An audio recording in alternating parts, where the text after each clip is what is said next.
Hi everyone and welcome again to Okwako Outlook. This is a place where we talk matters, mental health and other stories. You have been following us the past episodes where we've been talking about, we are digging deeper into mental health. And with me on the set, we will always have her, Mrs. Regina Ndwati. She's a therapist, a counselor. I mean, she has so many hats, and this time around, I would love her to introduce herself. But before she introduces herself, I want to take this opportunity to thank the Pride Inn Hotel for giving us the space and supporting our work that we do.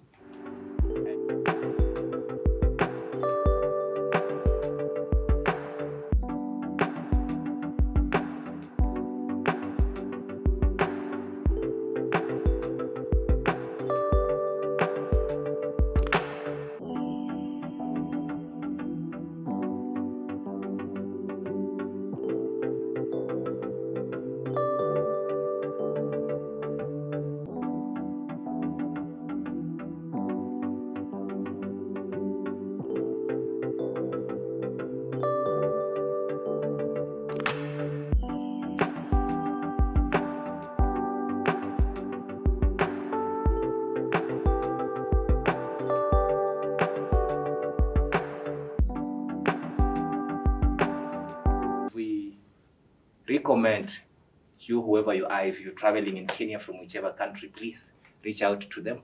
They have the best rooms, they have the best conference, they have the best restaurants, they have the pools and everything. As you can see on the video, as it's running down there, their contact and everything is there. You can reach out, and whenever you reach out, tell them I've been referred by the Okwako Outlook, Jeff himself. So I also want to thank our director, Patrick, for enabling this work. What you see here, it doesn't just take us sitting in front of the camera. A lot is happening at the back.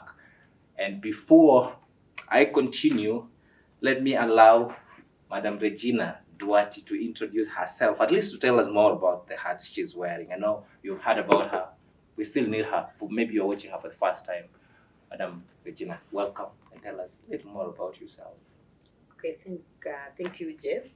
So I'm Regina Ndwati, as he has said. I'm a registered and licensed counseling psychologist. I'm also a counseling supervisor and a mediator. I also serve God as a leader of compassionate ministries in our church, and as a matron and in-house psychologist to Shofa Kenya, a renowned singing group. And I'm glad to be here. Karibu sana. That's what we say in Swahili. Welcome. So we already introduced what mental health is. We've talked about parenting. We've gone through the statistics on how mental health is really affecting our young people, and we have also looked at the coping mechanism. But now we want to transition. I mean, to go a little further and talk about identity and self-esteem.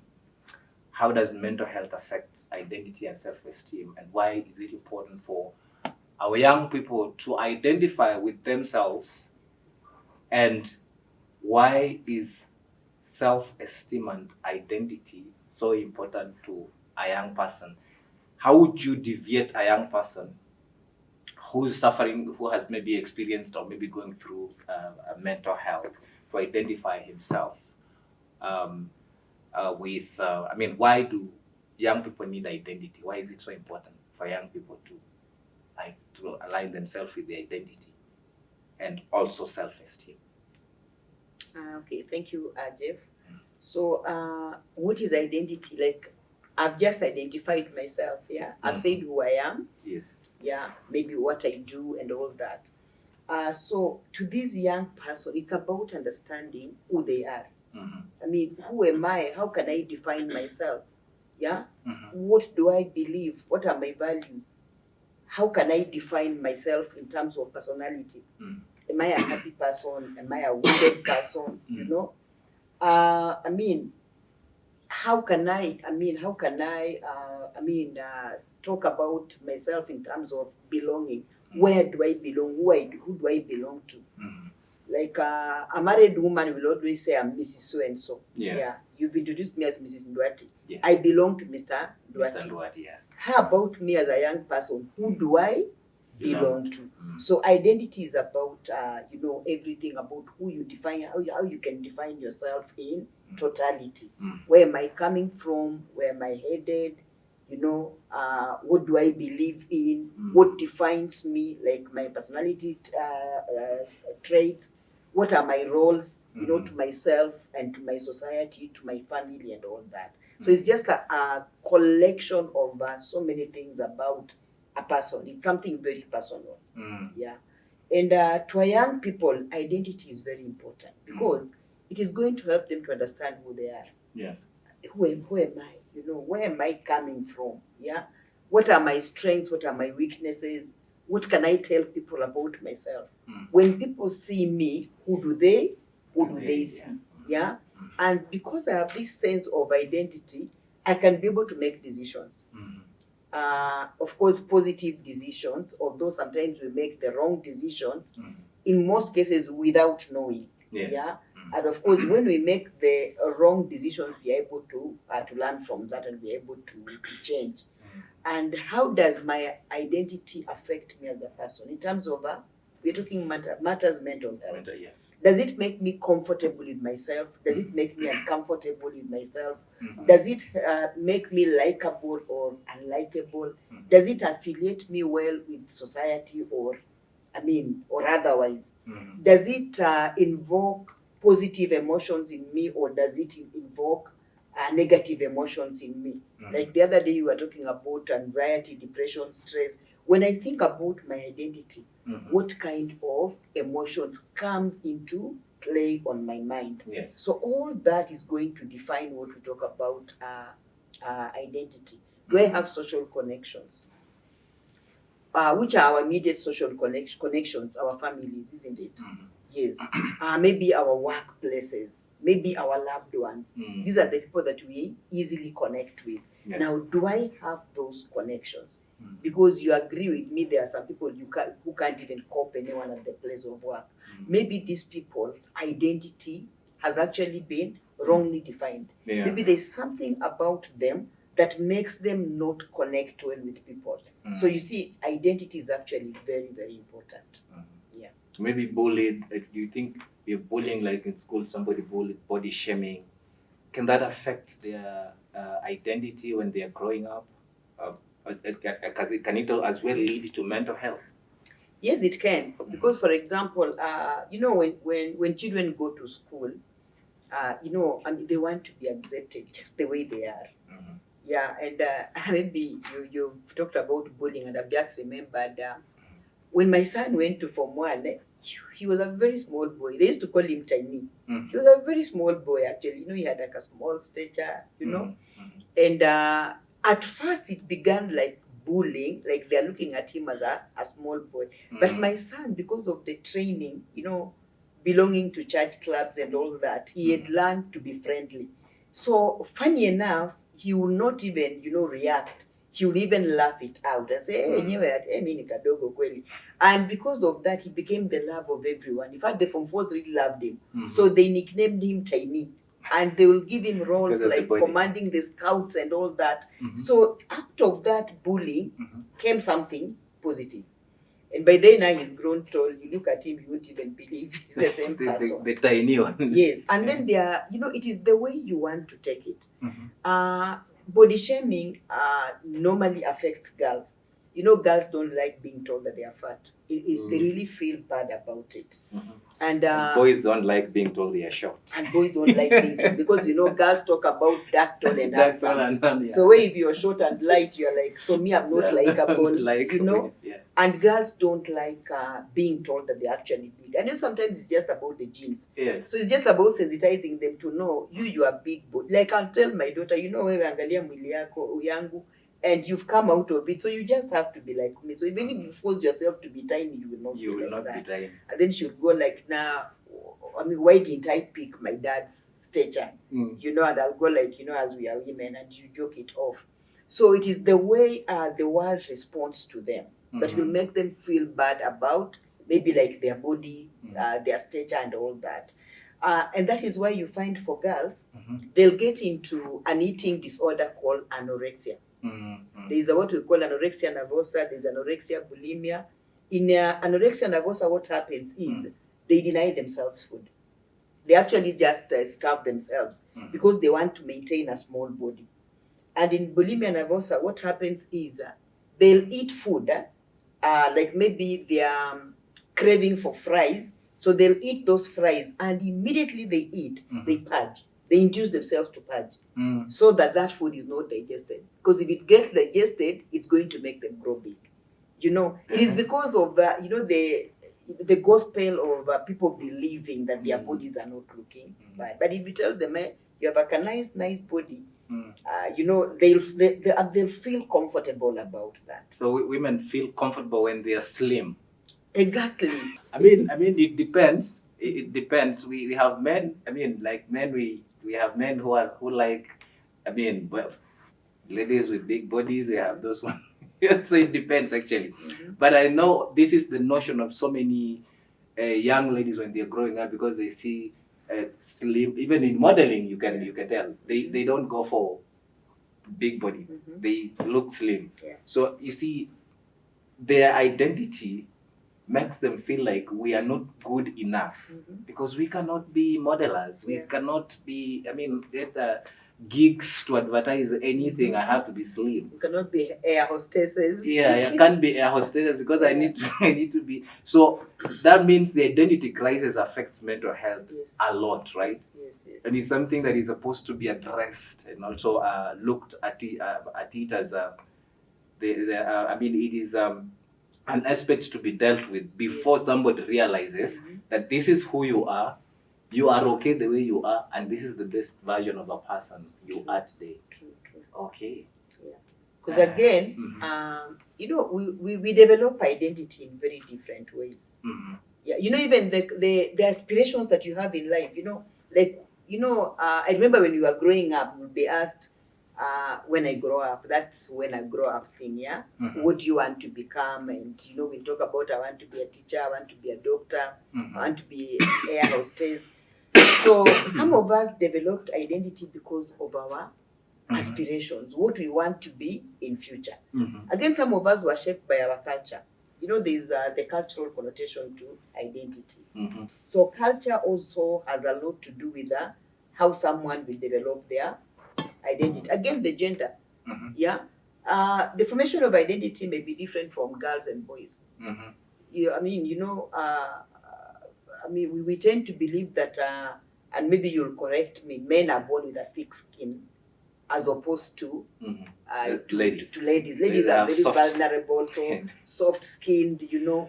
And that is why you find that we really like that tenderness when we are being handled, but as we can easily manhandle men. And that is why, by the let me deviate a bit, that is why even men don't report even domestic violence. They don't. And yet they are biggest... They don't even cry when something is happening. Exactly. Even in death, they don't cry because they always want to be strong. But deep inside now, it affects their mental health.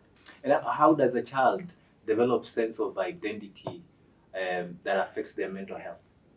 You know, when a child is growing up, you know, the first person that comes, and I think we talked about this sometimes, about the developmental milestones of a person's life, in a person's life, and where we talked about that early stage in life, I mean the oral stage, when a child is breastfeeding, because the first friend to a child is the mother. So, you know, the way a mother nurtures a child and, you know, takes care of a child during those initial stages in life matters a lot. Yeah. And we say that can either break or make a child. So they are going to develop the identity from that. So one, is the mother available? Yeah. So they develop that sense of being there for other people. They develop that sense of belonging. Is the father there? Are the siblings there? If the child is not a firstborn, they start developing connections, social connections with the family.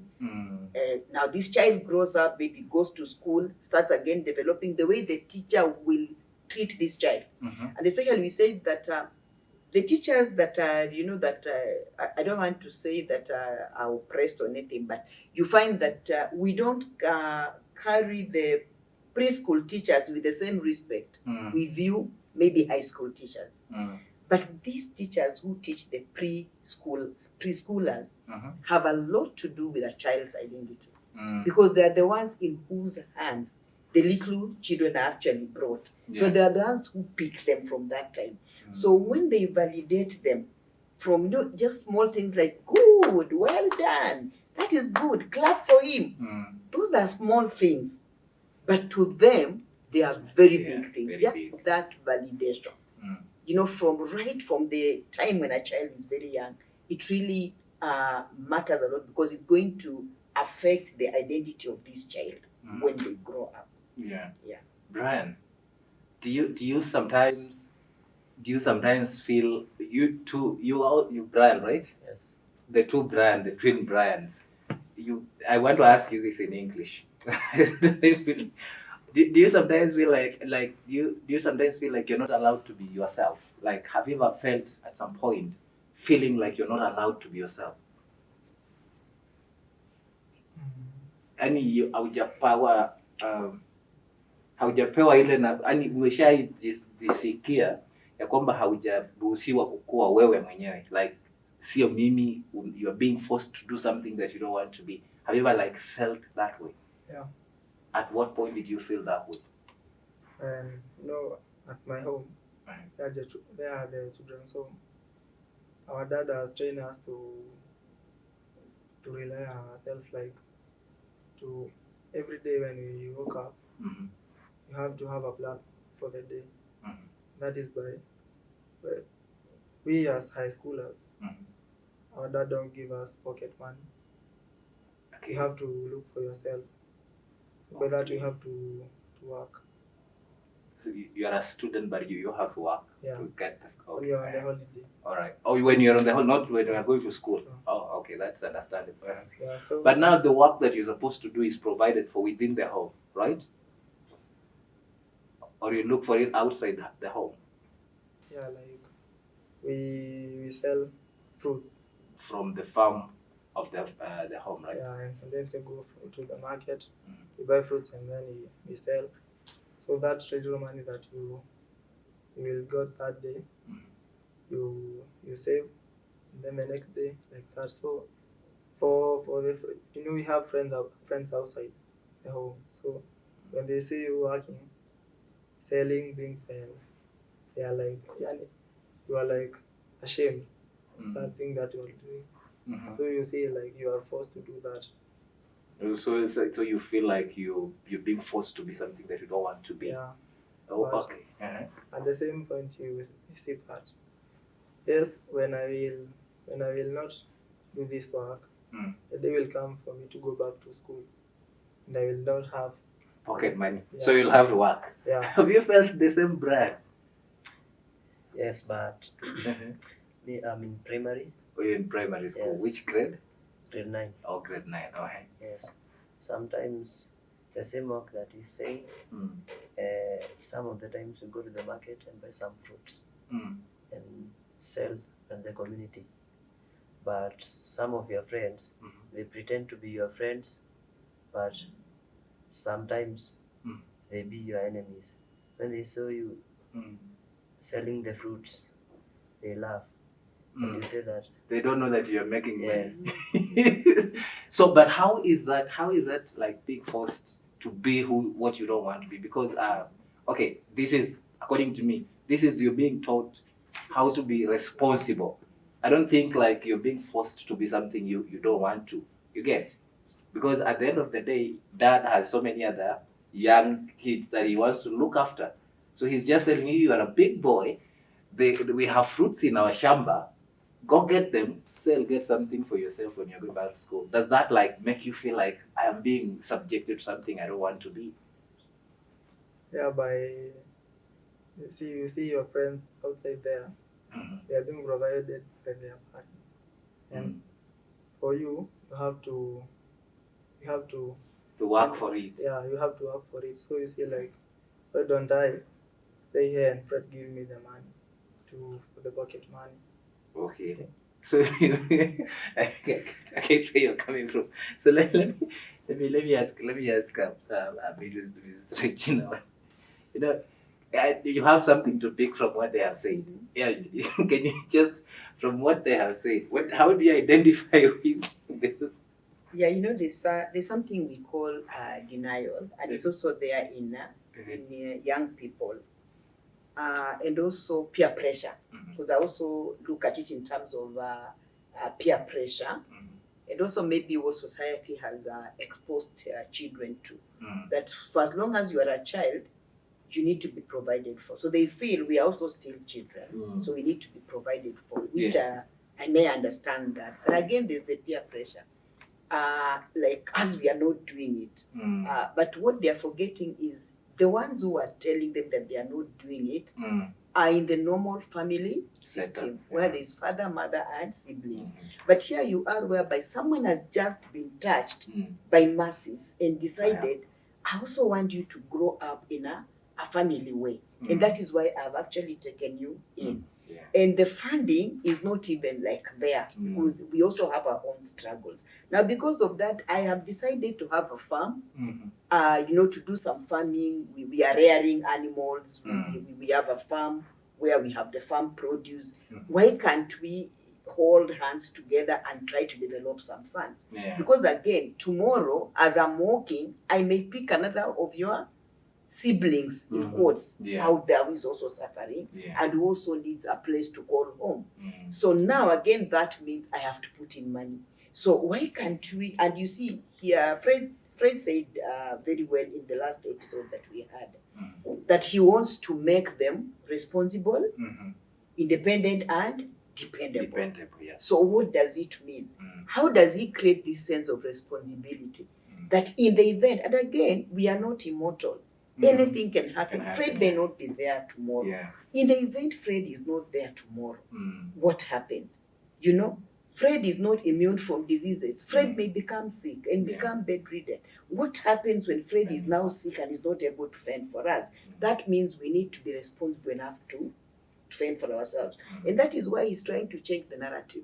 So maybe I would also want to, the Bryans, to change their mindset. And that is when we come to cognitive behavior therapy, where we say that you need to change, to refute those negative thoughts and replace them with more positive thoughts. So you're supposed to change the story and say, Dad is not subjecting us to punishment that is leading us to be embarrassed.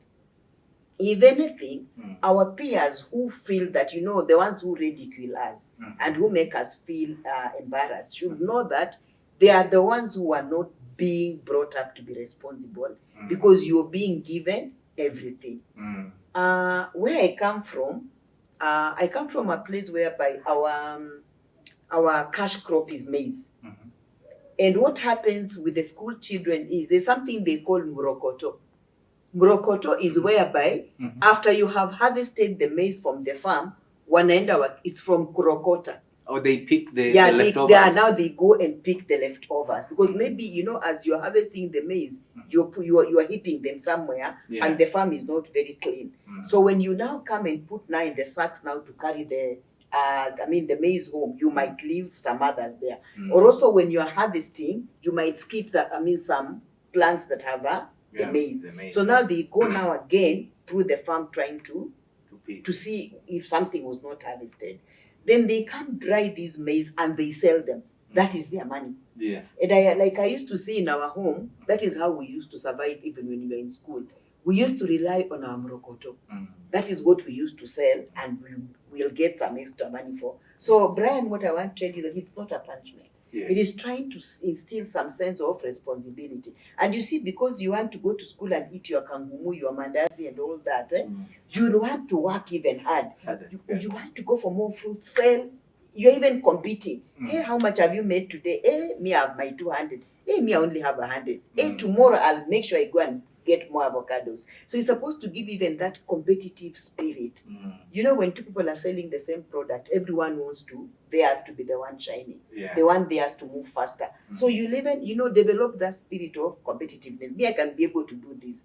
So you need to change the script and look at it more positively. That That what Fred is actually doing, Mm. he's trying to instill that sense of responsibility in you. At least also to ease the burden from him, so that you can be able to take care of your younger siblings. Yes. So you got that. Yes. So you would not be like what Fred is doing is not trying to make you have a different identity. He's trying to instill in you the sense of being responsible. The 4Js and what? 4Js. We have The 3 Cs. 3 Cs and another one is Read. yeah. Right. So that is what Fred is trying to instill in you, and I think it's not a bad thing. So I want to ask this other question, and what I'm asking Mrs. Regina, we still an identity and self-esteem. What impact of being misunderstood or not seen have on a child's self-esteem? The impact of being misunderstood, Yes, or not seen. not seen. Yes. That is being minimized. Yes. Yeah, it makes you feel like you don't exist, and even if you exist, nobody cares.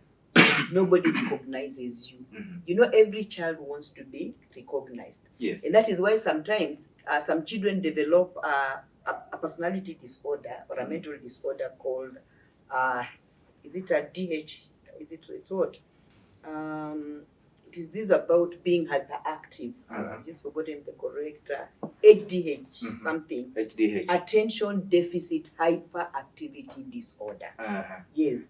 Whereby now this child has to assert that I exist because the child has been minimized. Nobody seems to He recognize feels not you. seen. Yes, so, and even when you're seen, you have to be reminded that this is your place. You don't actually belong here. So that one takes, a toll on the child's mental health, even when they are growing up. And that is why you find that there are some children who, even after they are about grown, even in their adult life, you find they are always, they look so timid, they look so, so coiled. They're just in their own cocoon. They're not able to just, let themselves out like a butterfly. You even find that this is a woman who's already married, but it is a yes woman. I want you to do this, yes. Yes, I want you to do this. She cannot even challenge or almost say, calling the husband, yes, sir. Yes. Because this is somebody who has been literally minimized, they've been denied a voice, right from childhood. And that's why we are saying a person's life is shaped right. Those first 6 years of somebody's life are very important. The kind of stimulus that you get subjected to will shape who you become actually in future. Yeah. So before even, I want to ask you guys another one question because we are winding up. We left with less than about like 2 minutes before we end. Two brands. I need to ask you another question. Is there any part of you that wishes that people should understand you more? Like, do you have that part in you where you feel like people should understand me more? And ile sehemu like unajisikianga saa ingine useme I wish watu wangenielewa vizuri. Kuna sehemu kama hiyo wakati mwingine unakaa chini, you just ask yourself, I wish people would understand me, like I wish they would really recognize and tell this. Wacha nianze na huyu brand na nanyamaza. That part ile yani unakaa unaangalia, I wish like you've done something and you feel it not, so you feel like can somebody understand this part of me? Wangeelewa tu huyu ndio mimi. Have you have that part of you that you feel it being misunderstood? Mi kulingana na mimi sometimes nikisema venye watu wanaweza nielewa mimi, the moment nimeenda matunda nimeuza ndio nimepata pesa. Lakini kuna hao wenyewe you sold the fruits, you've already got the money ahead. Yes. Lakini kuna hao wenyewe kazi yao ni kukaa kwa nyumba na kupikiwa. So mimi nasemanga kama kuna hao wangeelewa kenye mimi nafanya ni important. Yes. Kuliko hao wakiwa wamekaa tu. Utapata mtu ako form 4 na hajui kupika. Utapata pia mtu ako form 4 na hizi jifulia. So sometimes mimi husema I wish Wangeelewa. hao wenye wanacheka wangeelewa I kenye wish they've nafanya. done that. Yeah, that's perfect. I wish they knew. So you Yeah. feel they would really understand. I wish these guys knew that what I'm doing is very important. That you feel that. Brian, have you like? Is there anything you feel like people should understand? Watu wangesema tu, wish wangejua hii kitu nafanya kwa. Kama mimi nikienda hiyo home, sikuwa najua kitu, sikuwa na plan yoyote yani ya life. Hadi talent yangu sikuwa najua kitu yoyote, ama hadi kitu yenye ningetaka kukua. Kitu nilikuwa nimefocus nayo sana ni shida zangu. But you wanted your problem to be dealt with. But the day tu niliingia tu hiyo home, nikapata hata ule last born wetu anajua kitu yenye anafanya, anajua talent yake. Yeye anafanya, yeye kwa hiyo home anafanya kitu fulani. So ngasema kama huyo ni mtoto na yeye anajua, yeye ako focused hivyo, mbona mimi nisijue hivyo? So hapo ndipo nikajua naweza chora. Oh, you are an artist, you can also draw. Oh, besides singing, you are also an artist that draw. You can draw portraits, something like that. Najua naweza dance. Najua Tudansia. You're going to dance. We are going to allow you to perform in the next few minutes. So, continue. So hapo hivyo ndipo nika realize kama mtu angekuwa anajua ile kitu yenye iko ndani yake. Unajua si kila mtu anajua ile kitu yenye Mungu amemplania. Kama mimi sikuwa najua. But ile yenye niliamua kujifungulia akili. Kaamua kusema acha nijaribu hiki kitu nijue mind ndio niko focus na nikajua. So ningetaka kuambia watu fanya kenye uko focus nayo, kwa sababu si kila mtu anajua talent yake. Do you feel your dad friend has contributed to helping you discover yourself? He has done the same to you. Yes. All right. Thank you. Of course, you're going to show us your identity, how you've identified yourself, because now you are an artist. You have done some songs. You'll do that for us. But before we come to you and close our show, I wanted to ask one question. I wanted to ask Mrs. Regina one question. How should parents support children in developing? How should parents support their children in discovering who they are? Yeah, there's so much that a parent can do to help their children discover themselves. And I always insist on this skill of befriending. You know, when you put a wall between you and your child, you will never just know the aspirations of this child. Yes. You will never know what this child is capable of doing. Because if you set rules and this child is supposed to play your game and not you playing along with the child, that is why you lose this child. Some of us parents instill fear in our children. To an extent, they cannot even disclose to us who they want or what they want to do. Sometimes I see parents doing content with their children and I say this is good. Of course, depending on the content. Of course, I don't support a content whereby you're teaching a child to be abusive or maybe to lack respect for you. Yeah. But you know, when you move closer to your child and befriend them, you get to discover what they want. And they become very free with you, that they'll even share with you and tell you, Mom, you know what, me, I love music. Me, I can sing. I've even seen places where maybe church choirs, you find children singing together with the adults. And from there, when they grow up, they develop that talent, they get to love what they are doing. So it's just about us supporting on. Please find out what is your niche, what do you like, you know, and how can I help you, how can I support you. And you find even a small child saying, I want to record my own music, for example. If you're able to support, why not support? Do it. Yeah. I mean, if to me, I seem just okay. Can you sing? I record and see what you're capable of doing, and then you do.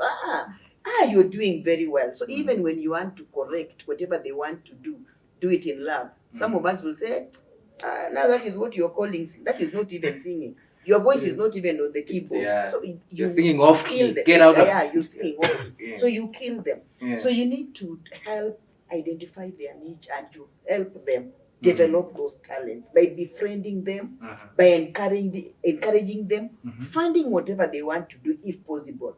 Like Brian has said that he loves art. Yeah. And sometimes you find that, like I remember, my older son loved drawing. And at some point I'll tell him, instead of doing your work, you're busy drawing. Yeah. And you know that boy did a very good artwork even when you went to school, and I was really shocked about it. So I discovered that this is something that he really loves, and he can really do it very well. So it's just about encouraging. Find out, encourage them, work with them. Find mentors. You may not be, in that field. Find a mentor for your child who can be able to work with them and help them develop their, their niche to the fullest. Yeah. For the last 2 minutes, 2 minutes we are left with, I wanted to ask this question. I think it's one, rather I'll make it two. How, can harsh discipline or the mercifulness confuse or damage the self-worth of these young children when they are growing? Like harsh treatment, can it damage their self-worth? It can. Because sometimes what you think is, instilling virtues or values in a child, is actually ends up now being a misdoing. Because the way you do it matters a lot. And we are always told, just be friendly. Even when you are administering punishment, and we say spare the rod and spoil the child. Yeah. Call this child and tell them, you have done this, which is actually wrong. And for you not to do it again, I am going to punish you. But what do? We just punish without even explanation. So the child is bound to repeat the same mistake all over again until even they become reactive. Okay, I know I'll be beaten, so let me do it, and then I'm going to, to face the punishment. So by being harsh to a child, or even enforcing rules in a home in a harsh way, or using a harsh tone, you're actually damaging this child.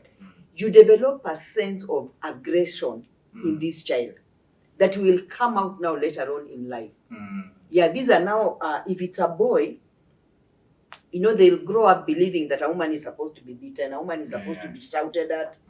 They'll also bring up their children the same way. I remember I picked a lot from my mom. My mom will not call you twice. And I remember I keep on telling my son, how many times have I called you? You're waiting for me to call you the third time. And then I realize, I am being my mother. I'm not being from your mom. Because maybe there's something this person is doing. But they fear because of the tone that you usually use. They'll not tell you I'm doing something, but now the current generation, they'll just do what they are doing to the end. Yeah, and then now you become so harsh. Why can't you also be polite? I wanted you to do this and this. Is there something you're doing? Okay, fine. When you are done, do this. This is urgent. So, we try to treat them as our friends. But when you enforce and you punish for no reason, you lose them. And again, punishment must have meaning.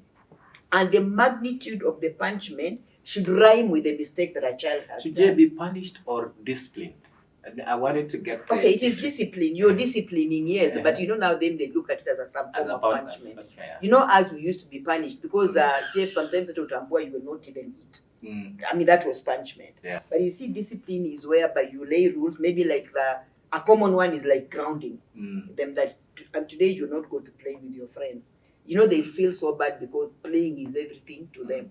Next time they will not repeat the same mistake because they don't want to be grounded. They want to go out there and play with your friends. But you see, after explaining what they have done, yes. And does labeling stick forever for life? Like, for example, when I remember I was raised partly with white family. And, there is a way you are labeled black, as in, so I grew up knowing that a black skin is not good, and like a black person is not worth it. So do you think labeling, like where you label, like you give him this name and that, does it stick forever, or there is something that can be done? Yes. If you happen to meet a kid like this one who was labeled in his life, he knows that I cannot do it, I'm this, I'm ugly, I'm this. You think, does it stick forever, or there's something that can be done to help this kid find the identity, the true identity of who they really are? Yes, it sticks if this child does not get help. Because they need to get someone who will differentiate them between the label and them, to make them understand they are not that. And I've seen that, as a teacher, I've seen that. if you keep on telling a child that the child is stupid, they'll actually become stupid. Yeah. They will not even perform. But the day you call that child and tell them, you know what, I think you can do it. If just with some little effort, I'm sure you can do it. You'll see this child picking themselves up. So because you have removed the label from them. Yeah. So that they don't leave that label. You know, when you call a child a dog, they'll behave like a dog. Yeah. They may not bark, but they'll But their literally behaviors behave will like a dog. depict Yes, a dog. Yeah. because that is what you. But if you tell them that you are not a dog, you are a human being. Yeah, but your behavior in a Caribbean, that is why I've told you that you explain that. You differentiate them from the dog, the animal. They'll realize, oh, okay, it is because of my behavior.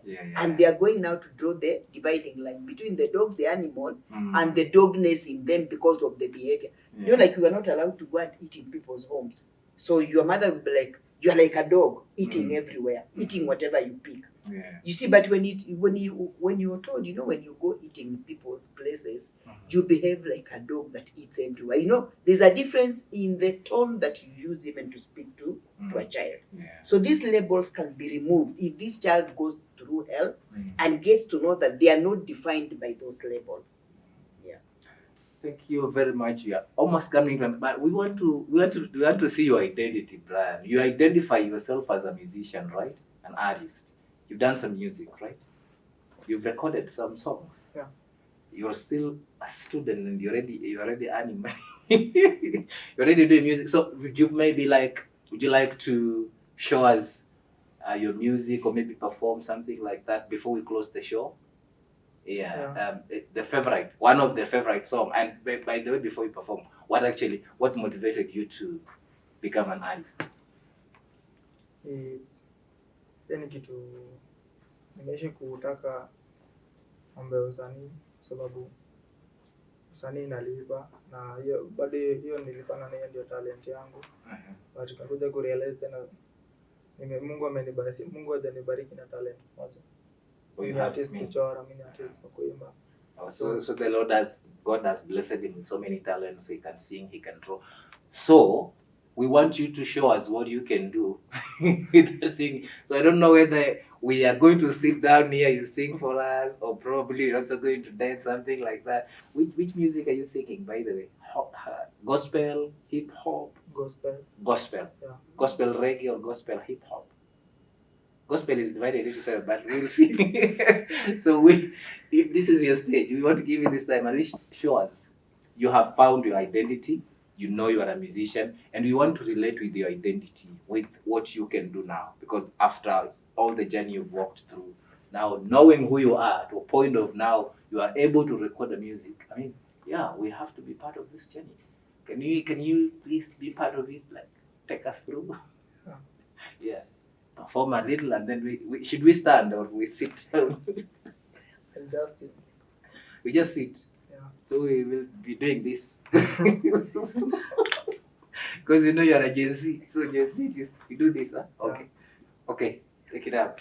So, my name is Brandon, but my artist name, Tapebi Creative.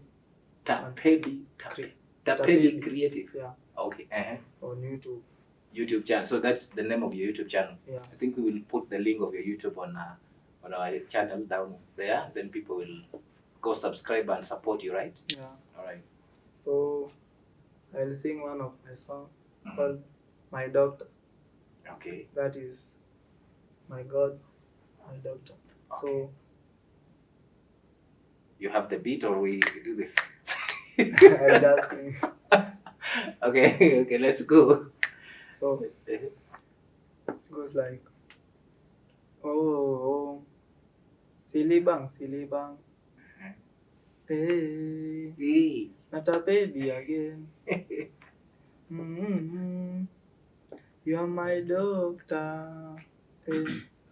My doctor, Hey. my doctor, ni wewe Yesu. My doctor, ni wewe Yesu. Hey.